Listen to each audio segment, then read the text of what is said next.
കൊടുങ്ങല്ലൂരിലെ 8 BJP. നേതാക്കൾക്കെതിരെ 107-ാം വകുപ്പ് പ്രകാരം കേസെടുത്തു. കൊടുങ്ങല്ലൂരിലെ 3 വനിതാ നേതാക്കളടക്കം 8 ബി.ജെ.പി. നേതാക്കളുടെ പേരിൽ തുടർച്ചയായി ഗുരുതര കുറ്റകൃത്യങ്ങൾ നടത്തുന്നവർക്കെതിരെ ചുമത്തുന്ന CRPC 107-ാം വകുപ്പ് പ്രകാരമാണ് പോലീസ് കേസെടുത്തിട്ടുള്ളത്.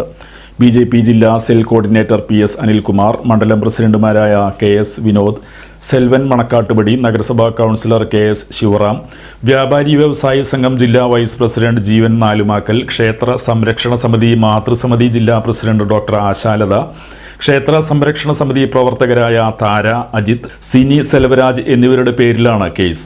ശ്രീകുരുമ്പ ഭഗവതി ക്ഷേത്രത്തിൽ ക്ഷേത്ര സംരക്ഷണ സമിതിയുടെ നേതൃത്വത്തിലുള്ള അയ്യപ്പ ഭക്ത വിശ്രമ കേന്ദ്രത്തിന് കഴിഞ്ഞ വർഷം ദേവസ്വം അനുമതി നിഷേധിച്ചിരുന്നു. ഇതേ തുടർന്ന് ഹൈന്ദവ സംഘടനകളുടെ നേതൃത്വത്തിൽ നടന്ന പ്രതിഷേധത്തിൽ ഇവർ സജീവമായിരുന്നു. ഇത് ചൂണ്ടിക്കാട്ടിയാണ് ക്രിമിനലുകൾക്കെതിരെ ചുമത്തുന്ന വകുപ്പ് പ്രകാരം BJP നേതാക്കളുടെ പേരിൽ കേസെടുത്തതെന്നാണ് അറിയുന്നത്.